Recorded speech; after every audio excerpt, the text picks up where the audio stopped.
Hi guys, Shane Betrain here from Gain Financial. Hope you're having a great day and great week. What a week it's been already. There's been some massive changes to lending for investment properties. Some of you may or may not be aware that there's been a shake-up by APRA to investment property lending. APRA is the Australian Prudential Regulation Authority.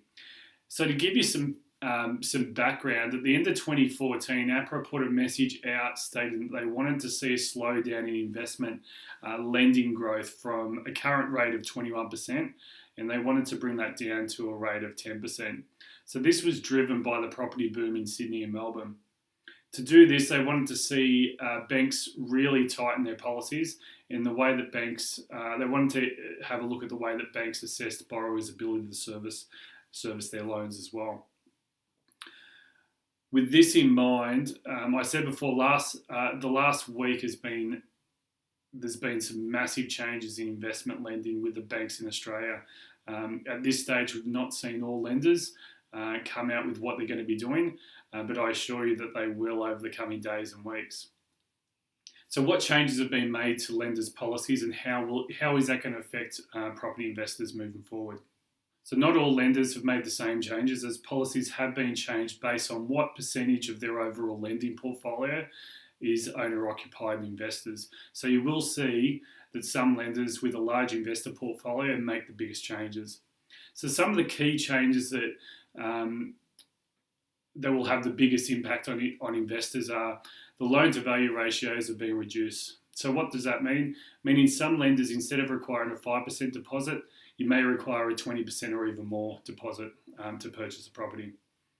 Serviceability criteria has also increased, meaning you may not be able to borrow as much as what you were able to borrow before.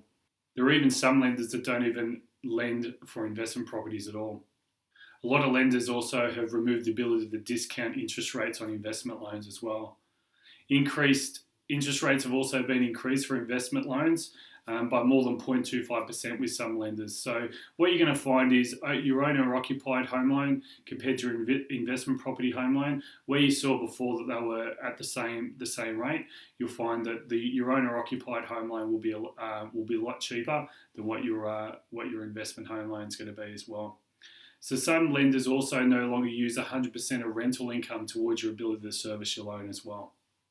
So you see there are a fair few quite large changes that have happened around the property investment market just in the last week. So even though there's some changes occurring in the property investment lending space, this should not deter you from exploring your personal options where it comes to investing in property. This is where it can be really beneficial to spread your borrowing across multiple lenders to help ensure that your personal situation is in line with the servicing and policy requirements of each particular lender. So it's no better time now to make sure that you use a mortgage advisor specialising in property investment lending instruction who's across multiple lenders policies such as Gain Financial. So keep in mind, this is not the time to be deterred from investing in property. It just re-emphasises the fact that you should surround yourself with the right people to ensure you're making an informed decision on your options and your future goals. So if you want any help, if you want any other advice, or you wanted to just talk about what your current lender might be doing as well, more than happy to, for myself or one of our advisors, to give you a call and have a chat. So have a fantastic day, guys, and we'll speak to you soon.